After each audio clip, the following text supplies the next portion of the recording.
तो अगर आप 12th में हैं और बोर्ड एग्जाम की तैयारी कर रहे हैं तो इस वीडियो को लास्ट तक देखते रहें, क्योंकि इस वीडियो में हाइलो एल्केन तथा हाइलो एरीन के कुछ बेसिक क्वेश्चंस बताए गए हैं जो कि आपको चैप्टर पढ़ने से पहले या पढ़ने के बाद जरूर जानना चाहिए। तो चलिए वीडियो को स्टार्ट करते हैं। सबसे पहले इस वीडियो को लाइक कर दीजिएगा। देखिए फर्स्ट क्वेश्चन हमारा है, एल्किल हैलाइड का सामान्य सूत्र लिखिए। अब एल्किल हैलाइड क्या होते हैं? एल्किल हैलाइड जो है ये ही हाइलो एल्केन है, यानी कि हाइलो एल्केन को ही हम एल्किल हैलाइड कहते हैं। ठीक है, तो एल्किल हैलाइड, देखिए एल्किल आगे लगा है फिर हैलाइड लगा है। अब हैलाइड का मतलब आप लोग समझ गए होंगे कि हाइड्रोजन। ठीक है, हाइड्रोजन जो एक्स, हाइड्रोजन को हम एक्स से डिनोट करते हैं, इसके अंतर्गत क्लोरीन, ब्रोमीन, आयोडीन ये सब आते हैं। ठीक है, तो देखिए एल्किल हैलाइड का सामान्य सूत्र आपको लिखना है, तो इसका सूत्र होता है CnH2n+1 ठीक है, ये होता है एल्किल हैलाइड का सूत्र। अब X के स्थान पर हम क्या क्या लिख सकते हैं? जैसे यहां पर X दिया गया है तो इसके स्थान पर X हम हाइड्रोजन ग्रुप को कहते हैं, तो इसमें आपका क्लोरीन, ब्रोमीन, आयोडीन, ठीक है, फ्लोरीन, ये सब आपके इसमें आते हैं। ठीक है, समझ में आया? और आंस्टाटीन, ये सब आपके हाइड्रोजन ग्रुप के अंतर्गत आते हैं। तो देखिए यहां पर CnH2n+1 इंटू एक्स, ये आपका एल्किल हैलाइड का सूत्र होता है, इसे ही हम हाइलो एल्केन भी कहते हैं। अब यन क्या है? यन जो है ये परमाणुओं की संख्या है, जो आपका कार्बन है इसकी संख्या है कि कार्बन हमें कितना लेना है, 2 लेना है कि 3 लेना है, यन यही है। ठीक है, तो देखिए मान लीजिए हम यन के स्थान पर 2 रख देते हैं, एन के स्थान पे क्या रख देते हैं? 2, तो सी एन के स्थान पर हम 2 रखेंगे, एच यहां पर भी हम एन के स्थान पर 2 रखेंगे, तो 2 इंटू 2, ठीक है, और +1 क्योंकि यस 2n+1 है, देखिए 2n+1, और x के स्थान पर हम इनमें से कोई रख देते हैं, तो Cl हमने रख दिया। तो फाइनली अगर देखा जाए तो ये हो जाएगा आपका C2H, देखिए 2 का 2 से गुणा होगा तो 4 और +1 5, तो H5Cl, यही है आपका एल्किल हैलाइड। इसका नाम है एथिल क्लोराइड, एथिल क्लोराइड। ठीक है, तो इस प्रकार से आप लोग इसका सामान्य सूत्र समझ गए होंगे कि जो एल्किल हैलाइड होता है उसका सामान्य सूत्र होता है CnH2n+1। अब मान लीजिए यहां पर हम 1 रख दें n के स्थान पर, तो यहां पर 1 हो जाएगा, यहां पर 2 का 1 से गुणा होगा +1, यानी कि 2 कम 2 और 1 3, तो ये हो जाएगा CH3Cl, और CH3Cl जो है वो हमारा है मेथिल क्लोराइड, तो वही है आपका एल्किल क्लोराइड। ठीक है, एल्किल हैलाइड का मतलब एल्किल के स्थान पर आप मेथिल, एथिल, प्रोपिल, ब्यूटिल कुछ भी रख सकते हैं। हैलाइड के स्थान पर आपको क्या करना है? क्लोरीन, ब्रोमीन, आयोडीन जो आप लिखिए उस प्रकार से हो जाएगा। अगर हम यहाँ पर ब्रोमीन रखते Br तो आपका ये हो जाता है एथिल ब्रोमाइड। ठीक है, तो यही होता है, ये सूत्र आप लोग याद रखिएगा, CnH2n+1x। ठीक है, इसी सूत्र से आप लोग एल्किल हैलाइड निकाल सकते हैं। सेकंड देखिए, सेकंड क्वेश्चन हमारा है कि ल्यूकास अभिकर्मक किसे कहते हैं? बहुत ही इंपॉर्टेंट क्वेश्चन है और ये आपको अल्कोहल, फिनॉल तथा ईथर चैप्टर में भी पढ़ना होगा। तो देखिए हम लिख देते हैं सांद्र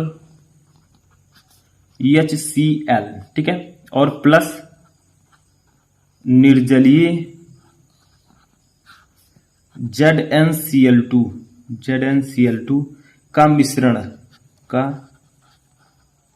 मिश्रण जो है उसी को हम कहते हैं ल्यूकास अभिकर्मक। ल्यूकास अभिकर्मक कहलाता है।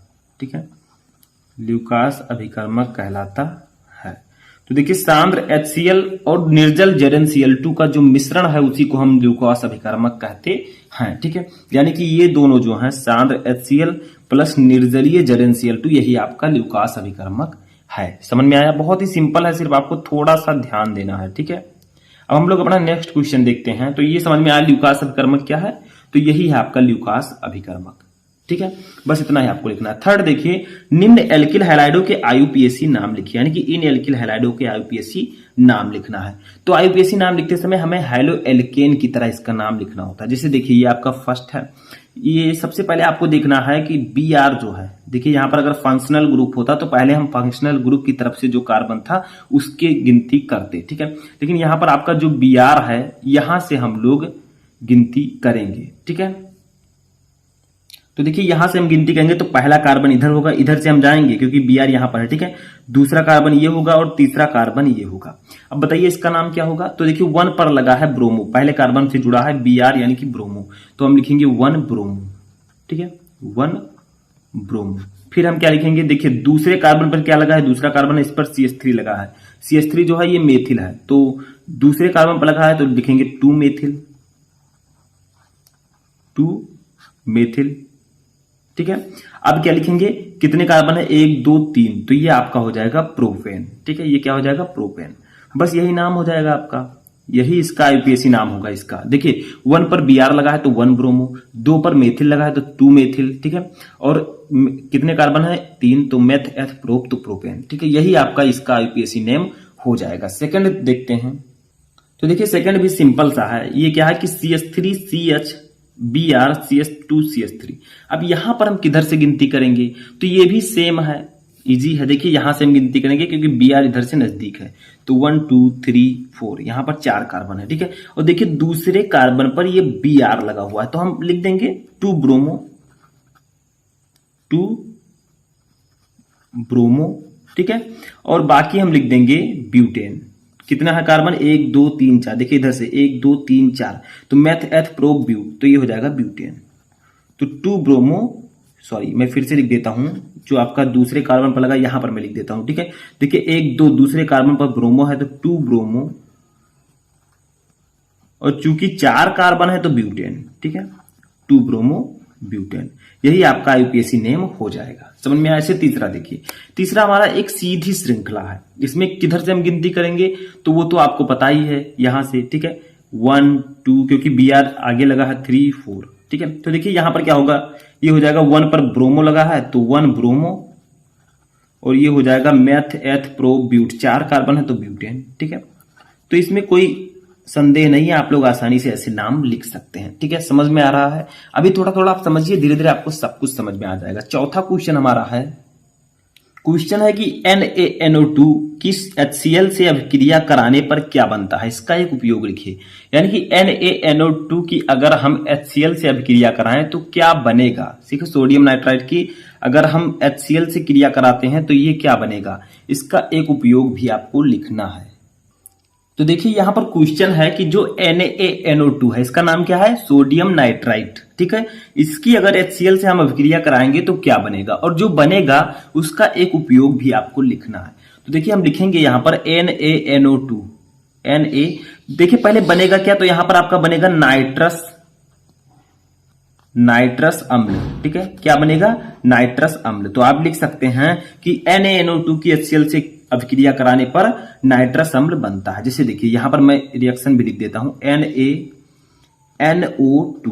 ठीक है, इसकी अभिक्रिया हमें किससे करानी है, इसकी अभिक्रिया हमें HCl से करानी है, यानी कि हाइड्रोक्लोरिक एसिड से हमें इसकी अभिक्रिया करानी है। तो हमारा बनेगा क्या, देखिए यहां पर NaCl जो है, और जो N ये जो है और Cl है ये बाहर निकल जाएगा तो बन जाएगा NaCl। Na और ये Cl आपस में कनेक्ट हो जाएंगे तो NaCl बनाएंगे। बचेगा क्या, एक H और यहां पर NO2, तो आप लिख सकते हैं HNO2। तो NaCl तो है सोडियम क्लोराइड, और HNO2 जो है यह है नाइट्रस अम्ल, नाइट्रस अम्ल। तो आप लोग क्या लिख सकते हैं कि जब हम सोडियम नाइट्राइट की HCl से अभिक्रिया कराते हैं तो NaCl यानी कि सोडियम क्लोराइड बनता है और नाइट्रस अम्ल बनता है, यानी कि मेनली नाइट्रस अम्ल ही बनता है। अब नाइट्रस अम्ल का एक उपयोग लिखना है, तो इसका प्रयोग एनिलीन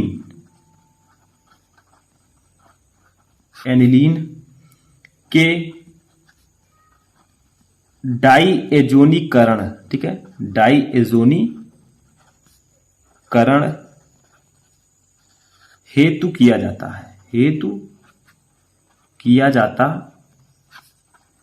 है। ठीक है, यानी कि जो आपका नाइट्रस अम्ल है इसका प्रयोग हम एनिलीन के डाईएजोनीकरण हेतु करते हैं, यानी कि डाईएजोनीकरण एक अभिक्रिया है एनिलीन का, उसमें हम नाइट्रस अम्ल का उपयोग करते हैं। ठीक है, समझ में आ रहा है।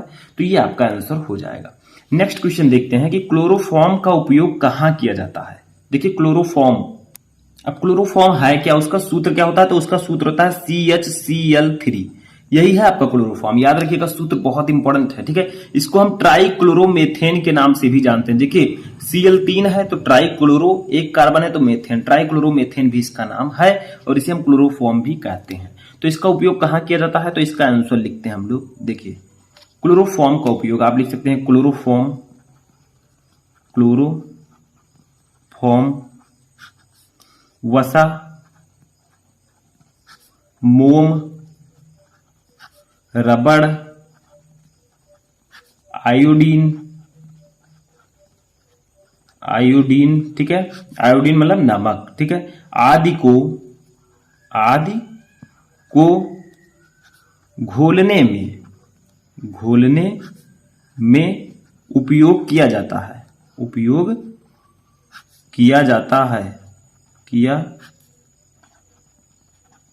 जाता है, ठीक है। आप इसे औद्योगिक विलायक के रूप में प्रयोग कर सकते हैं, यानी कि ये जो है इसका उपयोग हम क्लोरोफॉर्म का उपयोग वसा, मोम, रबड़, आयोडीन आदि को घोलने में करते हैं और यह औद्योगिक विलायक के रूप में भी प्रयोग किया जाता है, ठीक है। तो आप नीचे लिख सकते हैं यह औद्योगिक विलायक के रूप में भी प्रयोग किया जाता है। तो आप लोग इसका आंसर इसी प्रकार से लिख सकते हैं। आई होप कि आपको ये क्वेश्चन भी समझ में आ चुका होगा। चलिए हम नेक्स्ट क्वेश्चन देखते हैं। देखिए ये क्वेश्चन भी बहुत ही ज्यादा इंपॉर्टेंट है, जो कि क्लोरोफॉर्म से ही रिलेटेड है। क्लोरोफॉर्म को रंगीन बोतलों में क्यों रखते हैं, यानी कि क्लोरोफॉर्म को हम रंगीन बोतलों में क्यों रखते हैं, आखिर ऐसा क्या होता है अगर हम उसे बाहर रख दें तो। देखिए क्लोरोफॉर्म को ऑक्सीकरण से बचाने के लिए अंधेरे में रंगीन बोतल में भंडारित किया जाता है, यानी कि इसे जो है ऑक्सीकरण से बचाने के लिए हम अंधेरे में रंगीन बोतल में रखते हैं। अगर इसे हम बाहर रख दें खुले में, अन्यथा तब क्या होगा, सूर्य के प्रकाश की उपस्थिति में इसके ऑक्सीकरण के फलस्वरूप विषैली गैस फास्जीन बन जाती है। यानी कि हम क्लोरोफॉर्म को रंगीन बोतलों में इसलिए रखते हैं क्योंकि इसका ऑक्सीकरण होने लगता है अगर हम बाहर रख दें तो, और अगर ये सूर्य के प्रकाश की उपस्थिति में आ जाएगी तो इसके ऑक्सीकरण से विषैली गैस फास्जीन बन जाती है। इसीलिए हम क्लोरोफॉर्म को अंधेरे में रंगीन बोतलों में रखते हैं, ठीक है। तो देखिए अपक्रिया कैसे होती है, देखिए यहां पर क्लोरोफॉर्म का फार्मूला होता है CHCl3, ठीक है। तो देखिए यहां पर हम इसके दो मॉलिक्यूल्स ले लेते हैं 2CHCl3। अब इसका अगर हम ऑक्सीकरण कराएं, मान लीजिए बाहर हमने रख दिया सूर्य के प्रकाश की उपस्थिति में, तो उसका ऑक्सीकरण होने लगेगा, और जब ऑक्सीकरण होने लगेगा तो ये बन जाएगा, देखिए 2C यहां से हो जाएगा, ठीक है। यहां से जो O2 है ये O में बदल जाएगा क्योंकि आगे 2 लगा है, ठीक है। तो 2COCl2 इतना ये बन जाएगा, ठीक है। और प्लस बचेगा, जो क्या बचेगा, देखिए यहां पर हमने कितना कार्बन लिया, दो कार्बन है तो 2 कार्बन ले लिया, ठीक है। ऑक्सीजन कितना है 2, तो ऑक्सीजन भी 2। अब क्लोरीन कितना है, क्लोरीन है 3 दूनी 6, ठीक है। यहां पर सिर्फ कितना क्लोरीन है 2, तो अभी 4 क्लोरीन हमारे पास है, तो हम लिख देंगे यहां पर 2HCl, ठीक है। समझ में आ रहा है। तो इस प्रकार से आपका ये हो जाएगा, देखिए 2 दूनी 4, 4 क्लोरीन यहां पर है और 2 क्लोरीन यहां पर एडजस्ट हो गया। ये अभिक्रिया आपकी जो है बैलेंस हो चुकी है, ठीक है। तो जब क्लोरोफॉर्म का ऑक्सीकरण होगा तो ये जो है ये बहुत ही विषैली गैस है COCl2, इसका नाम है फास्जीन। क्या नाम है इसका, फास्जीन, ठीक है। तो अगर हम इसे बाहर रख दें तो ये सूर्य के प्रकाश की उपस्थिति में इसका ऑक्सीकरण होने लगता है और ये फास्जीन गैस बनाती है, जो कि बहुत ही विषैली गैस है। तो जब क्लोरोफॉर्म को हम बाहर रख देंगे तो वो उनका ऑक्सीकरण होने लगेगा और ऑक्सीकरण के फलस्वरूप वो फास्जीन बना लेंगे, जो कि बहुत ही विषैली गैस है। इसीलिए हम इसे रंगीन बोतलों में रखते हैं, ठीक है। तो यहां पर आपका ये बैलेंस रिएक्शन हो चुका है, ठीक है। ये रिएक्शन आपका बैलेंस हो चुका है। तो समझ में आया ये आपको। अब 7वां क्वेश्चन देखते हैं हम। 7वां क्वेश्चन है कि कार्बन टेट्राक्लोराइड के 2 मुख्य उपयोग लिखिए। देखिए कार्बन टेट्राक्लोराइड का फार्मूला क्या होगा, CCl4। देखिए CCl4, यानी कि C से कार्बन, 4 से टेट्रा, Cl से क्लोराइड, तो कार्बन टेट्राक्लोराइड, ठीक है। अब इसका उपयोग कहां कहां होता है तो चलिए जानते हैं। फर्स्ट उपयोग इसका देखते हैं, कार्बन टेट्राक्लोराइड, कार्बन टेट्राक्लोराइड की वाष्प के वायु से भारी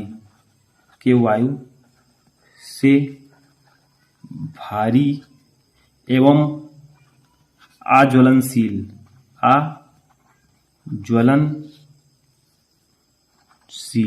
ठीक है, एवं अज्वलनशील होने के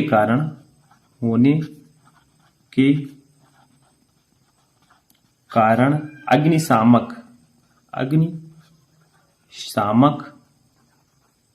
के रूप में इसका उपयोग हम करते हैं, जिसका नाम पायरीन है। ठीक है, देखिए क्या होता है कि कार्बन टेट्राक्लोराइड की वाष्प के वायु जो है वो वाष्प जो है वो वायु से भारी होती है और आज्वलनशील होती है, इसीलिए हम इसका उपयोग अग्निशामक के रूप में भी करते हैं। ठीक है, यानी कि पायरीन नाम से पायरीन की तरह इसे हम उपयोग करते हैं। ठीक है, समझ में आया? तो इसीलिए इसका उपयोग अग्निशामक के रूप में भी करते हैं, यानी कि कहीं आग लग जाए तो उसको बुझाने में भी इसका उपयोग किया जाता है। दूसरा है फ्रेयॉन। फ्रेयॉन के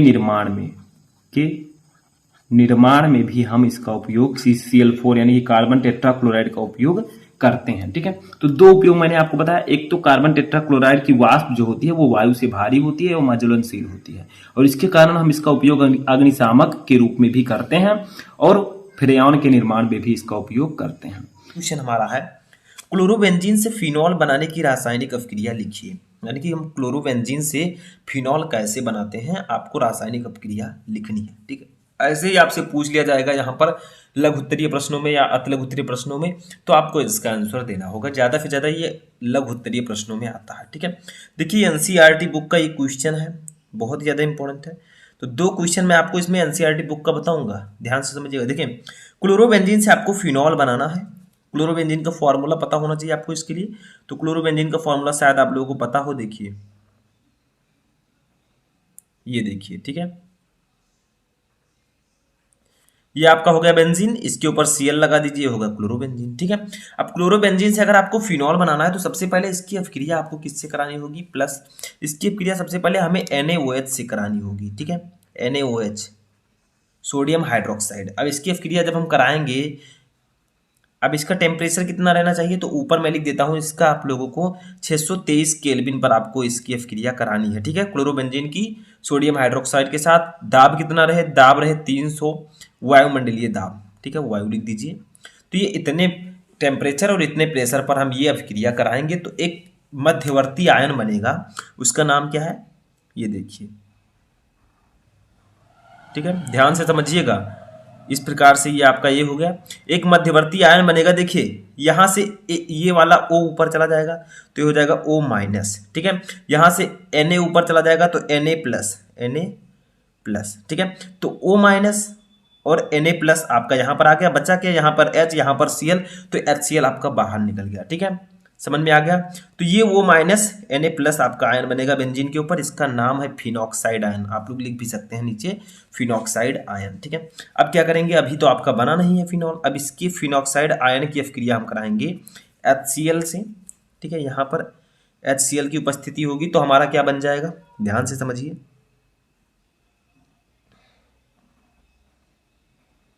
बेंजीन रिंग थोड़ा इधर उधर हो सकता है। ठीक है, तो ये आपका इस प्रकार से, और यहाँ पर जो O है, ठीक है, O जो है ये यहाँ पर आ जाएगा, और यहाँ से जो H है ये इससे अटैच हो जाएगा, यही हमारा बन जाएगा फिनॉल। और बचेगा क्या, Na और Cl, NaCl आपका बाहर निकल जाएगा। ठीक है, तो यही आपका फिनॉल है, यही आपका फिनॉल है। तो अगर सिंपल भाषा में समझें तो जब हम क्लोरोबेंजीन की अपक्रिया सोडियम हाइड्रोक्साइड के साथ 623 केल्विन और 300 वायुमंडलीय दाब पर कराते हैं तो एक मध्यवर्ती आयन फिनॉक्साइड आयन बनता है। जब फिनॉक्साइड आयन को हम HCl के साथ अपक्रिया कराते हैं तो फिनॉल बनता है, ये आपका फिनॉल है। ठीक है, तो यहाँ पर हम लिखेंगे इसका नाम क्लोरोबेंजीन, क्लोरोबेंजीन। ठीक है, समझ में तो आ रहा है, कोई दिक्कत नहीं होना चाहिए। ठीक है, ये आपका क्या है, ये है फिनॉक्साइड आयन, आप यहाँ पर लिख सकते हैं चाहे तो फिनॉक्साइड ठीक है आयन। तो बहुत ही सिंपल सा रिएक्शन है, सिर्फ थोड़ा थोड़ा स्टेप्स आपको समझना है, बस आपको रिएक्शन समझ में आ जाएगा। समझ में आ गया, आई होप कि आपको समझ में आ चुका होगा। चलिए नेक्स्ट क्वेश्चन देखते हैं। अब देखिए नेक्स्ट क्वेश्चन जो है ये हमारा एक नेम रिएक्शन है, बहुत ही इंपॉर्टेंट क्वेश्चन है। ऐसे आएगा कि स्मिट अपक्रिया को समझाइए या स्मिट अपक्रिया पर टिप्पणी लिखिए। तो आप कैसे करेंगे, देखिए स्मिट अपक्रिया क्या होती है, जब कार्बोक्सिलिक अम्ल को, कार्बोक्सिलिक अम्ल का मतलब जिसका फंक्शनल ग्रुप COOH हो, ठीक है, तो जब कार्बोक्सिलिक अम्ल को हाइड्रोजोइक अम्ल जिसका सूत्र होता है N3H के साथ सांद्र H2SO4 की उपस्थिति में गर्म करते हैं तो प्राथमिक अमीन बनता है और इसी को हम स्मिट अपक्रिया कहते हैं। यानी कि जब आप कार्बोक्सिलिक अम्ल को हाइड्रोजोइक अम्ल के साथ H2SO4 की उपस्थिति में गर्म करेंगे और अगर प्राथमिक अमीन बने तो ये अपक्रिया स्मिट अपक्रिया कहलाएगी। जैसे हम एक लेते हैं एग्जाम्पल, ठीक है, एक रिएक्शन लेते हैं, जैसे मान लीजिए आपका ये है RCOOH, ठीक है, COOH का मतलब इसमें कार्बोक्सिलिक, ये कार्बोक्सिलिक अम्ल है, ठीक है, ग्रुप है, फंक्शनल ग्रुप। R हमने क्या लगा, ये एल्किल है, R हम एल्किल को कहते हैं, ठीक है, एल्किल को R से डिनोट करते हैं। जब इसकी क्रिया हम N3H से कराएंगे हाइड्रोजोइक अम्ल, देखिए हाइड्रोजोइक अम्ल से, ठीक है। तो देखिए बीच में गिब्स आउट लगाएंगे, किसकी उपस्थिति में हमें कराना है, सांद्र H2SO4, सांद्र H2SO4, ठीक है, इसकी उपस्थिति में कराएंगे। तो देखिए बनेगा क्या आपका, ठीक है, तो R यहाँ से निकल गया, ठीक है, यहाँ से N निकल गया, यहाँ से H निकल गया, यहाँ से H निकल गया, तो RNH2 हो गया ये आपका, ठीक है। प्लस देखिए यहाँ पर बचा का COO बचा, तो इसको हम लिख सकते हैं CO2, प्लस आपका क्या बचा, यहाँ पर एक N हमने निकाल लिया, अभी भी 2 N है तो N2 बचा, ठीक है। तो ये आपका बच जाएगा, ठीक है। इसको हम ऊपर तीर ऐसे लगा देंगे कि चूंकि ये गैस है, ठीक है, ऐसे लगा देंगे, तो ये आपका बन जाएगा। इसी को हम कहेंगे स्मिट अपक्रिया। इसमें हमने किया क्या है, देखिए कार्बोक्सिलिक अम्ल को हमने हाइड्रोजोइक अम्ल के साथ सांद्र H2SO4 की उपस्थिति में गर्म किया है और हमारा ये प्राथमिक एमीन बन गया है। ये होगा आपका प्राथमिक एमीन। प्राथमिक एमीन का मतलब जिससे एक एल्किल ग्रुप जुड़ा हो, एक एल्किल जुड़ा हो, ठीक है, तो प्राथमिक एमीन, ठीक है। ये आपका क्या है, ये है कार्बोक्सिलिक अम्ल, ठीक है, समझ में आ गया। ये आपका क्या है, हाइड्रोजोइक अम्ल, हाइड्रोजोइक अम्ल, ठीक है। तो सिंपल है, जब आप किसी कार्बोक्सिलिक अम्ल की अभिक्रिया हाइड्रोजोइक अम्ल के साथ सांद्र H2SO4 की उपस्थिति में कराएंगे या गर्म करेंगे तो प्राथमिक एमीन बनेगा, और यही है आपकी स्मिट अभिक्रिया, ठीक है। एक और रिएक्शन हम तीसरा क्वेश्चन अपना देखते हैं, बहुत ही इंपॉर्टेंट क्वेश्चन है ये, ठीक है। देखिए क्या है कि क्यूमीन से फिनॉल बनाने की अभिक्रिया का समीकरण दीजिए। ये क्वेश्चन भी आपकी NCERT बुक से है, ठीक है, बहुत ही इंपॉर्टेंट क्वेश्चन। देखिए क्यूमीन से आपको फिनॉल बनाना है, तो इसके लिए सबसे पहले आपको क्यूमीन का फॉर्मूला पता होना चाहिए। तो क्यूमीन का फॉर्मूला ये होता है, देखिए ध्यान से समझिएगा तभी समझ में आएगा, ठीक है। ऐसे एक बेंजीन रिंग बनाइए, बेंजीन रिंग आपने बना दिया, ठीक है, इस प्रकार से। इसके ऊपर क्या कीजिए, आप लोग सबसे पहले CH लिखिए, CH, इसके साइड में आप लिखिए CH3, इसके ऊपर भी आप लिखिए CH3, यही आपका क्यूमीन। देखिए एक बेंजीन रिंग बनाइए, इसके ऊपर CH लिखिए, बगल में CH3 लिखिए, ऊपर CH3 लिखिए, ये आपका हो गया क्यूमीन, ठीक है। क्या हो गया ये आपका क्यूमीन। अब इससे हमें बनाना है फिनॉल, तो सबसे पहले हम क्या करेंगे, इसका ऑक्सीकरण करेंगे, इसकी अभिक्रिया हम कराएंगे O2 से, ठीक है, ऑक्सीजन से। तो क्या बन जाएगा समझिए, बहुत ही सिंपल है रिएक्शन। फिर से हम एक बेंजीन रिंग बनाएंगे, जब हम O2 से अभिक्रिया कराएंगे क्यूमीन की, तो एक यौगिक बनेगा मध्यवर्ती। देखिए वो क्या बनेगा, ये हमारा C है, ठीक है। ये O2 जो है इसको हम साइड में ऐसे लिख देते हैं, ये O इस प्रकार से तोड़ कर लिख देते हैं, ठीक है। ये H जो C के साथ लगा है उसको ऐसे लिख देंगे, बाकी हम सेम लिख देंगे, CH3, ऊपर भी CH3। देखिए हमने क्यूमीन का पहले फार्मूला लिखा, उसकी अभिक्रिया O2 से कराई, O2 का मतलब 2 ऑक्सीजन यहाँ पर है, ठीक है। तो हमारा क्या बना, सब कुछ सेम है, सिर्फ आपको C और H के बीच में OO लिख देना है, O2 को लाकर यहाँ पर तोड़ देना है OO में, ठीक है। OO का मतलब 2O, इसका मतलब O2, ठीक है। बाकी आपको सेम लिख देना है, ये आपका बीच में बन जाएगा। अब जब आप इसकी अभिक्रिया कराएंगे, अभी आपका फिनॉल तो बना नहीं है, इसकी अभिक्रिया आप कराएं H+ आयन की उपस्थिति में आप कराएंगे, तो देखिए क्या बनेगा, ठीक है। नीचे H2O है, तो देखिए बनेगा क्या, ठीक है। ऐसे आप बेंजीन रिंग बनाइए ऐसे, ठीक है। इसके ऊपर आपको क्या करना है, एक यहाँ से O ले लेना है, एक यहाँ से H ले लेना है, तो हमारा हो जाएगा OH। बचेगा क्या, देखिए यहाँ पर बचा क्या आपका, यहाँ पर CH3 बचा, CH3 हम लिख देंगे, यहाँ पर CO बचा, CO लिख देंगे, एक और CH3 ऊपर बचा, CH3 लिख देंगे, ठीक है। बस काम हो गया। देखिए यहाँ पर हमने क्या किया है, ये OH मान लीजिए हमने निकाल दिया, ये OH हमने यहाँ पर ले लिया, बाकी बचा क्या CH3, CO, CH3, ठीक है, वो हमने साइड में लिख दिया, बस आपका ये बन गया। तो क्यूमीन से आपने ये देखिए फिनॉल बना लिया, ये आपका फिनॉल है, ठीक है। तो आप कह सकते हैं कि जब क्यूमीन की अभिक्रिया हम ऑक्सीजन से कराते हैं तो इस प्रकार की संरचना में प्राप्त होती है। जब इसकी अभिक्रिया हम H+ और H2O से कराएंगे तो हमें फिनॉल प्राप्त होगा। इसका नाम क्या है साइड वाले का, डाई मेथिल कीटोन, या इसे ही हम कह सकते हैं एसीटोन, इसका नाम एसीटोन है, ठीक है। तो ये आपका बन जाएगा, बहुत ही सिंपल रिएक्शन था। यहाँ से समझिए, पहले आप इस प्रकार से लिखिए, फिर O2 से करा दीजिए, C के बीच में OO ले आइए, ठीक है, फिर इसको हटा दीजिए, इस OH के ऊपर रहने दीजिए, बाकी को यहाँ पर लिख दीजिए, क्यूमीन से हमारा फिनॉल बन चुका है। समझ में आ गया। एक लास्ट क्वेश्चन हमारा है, चलिए उसको भी समझ लेते हैं। अब देखिए लास्ट क्वेश्चन हमारा है, देखिए विलियमसन संश्लेषण अभिक्रिया पर टिप्पणी कीजिए। यानी कि विलियमसन संश्लेषण अभिक्रिया क्या होती है, इस पर आपको टिप्पणी करना है। ठीक है, ये भी एक नियम रिएक्शन है। तो देखिए किसी धातु एल्कोक्साइड को किसी एल्किल हैलाइड के साथ गर्म करके ईथर प्राप्त करना विलियमसन संश्लेषण अभिक्रिया कहलाती है। यानी कि अगर हम किसी धातु एल्कोक्साइड को, ठीक है, धातु में हम सोडियम भी ले सकते हैं, ठीक है, तो धातु एल्कोक्साइड को किसी एल्किल हैलाइड का मतलब RX, ठीक है, R है एल्किल, X है हैलाइड। X के अंतर्गत कौन कौन आले हाइड्रोजन के, क्लोरीन, ब्रोमीन, आयोडीन, ठीक है, फ्लोरीन, तो ये सब आपके आते हैं। ठीक है, तो हम जब इसको गर्म करेंगे धातु एल्कोक्साइड को किसी एल्किल हैलाइड के साथ तो ईथर प्राप्त होगा और इसी को हम कहते हैं विलियमसन संश्लेषण अभिक्रिया। देखिए जैसे हमने एग्जांपल ले लिया सोडियम एथॉक्साइड को एथिल आयोडाइड। देखिए एल्किल धातु एल्कोक्साइड के स्थान पर हमने सोडियम एथॉक्साइड ले लिया, को एल्किल हैलाइड के स्थान पर हमने एथिल आयोडाइड ले लिया, के साथ गर्म करने पर डाई एथिल ईथर बनना। ठीक है, तो जब हम सोडियम एथॉक्साइड को एथिल आयोडाइड के साथ गर्म करते हैं तो डाई एथिल ईथर बनता है। और विलियमसन संश्लेषण में आप किसी धातु एल्कोक्साइड को एल्किल हैलाइड के साथ गर्म करेंगे तो ईथर बनेगा। ठीक है, तो एक एग्जांपल, एक रिएक्शन समझते हैं, अभी समझ में आ जाएगा। ठीक है, तो देखिए जैसे हमने ले लिया सोडियम एथॉक्साइड, इसका फार्मूला होता है C2H5ONa। ठीक है, इसकी अपक्रिया हमें करानी है सोडियम एथिल आयोडाइड से, एथिल आयोडाइड, एथिल का क्या होगा C2H5, आयोडाइड है तो I लिख देंगे, तो C2H5I। ठीक है, क्या करेंगे, इसको हम गिब्स आउट लगाएंगे और इसको हम गर्म करेंगे। ठीक है, देखिए गर्म किया हमने, बनेगा क्या, देखिए C2H5 हमारा यहाँ से आ जाएगा, ये वाला O आ जाएगा और ये वाला C2H5 आ जाएगा, तो ये मिल जाएगा C2H5, ये वाला O और इसमें से C2H5, ये आपका बन गया डाई एथिल ईथर, प्लस बचेगा क्या, Na बचा और I बचा, NaI हम यहाँ पर लिख देंगे।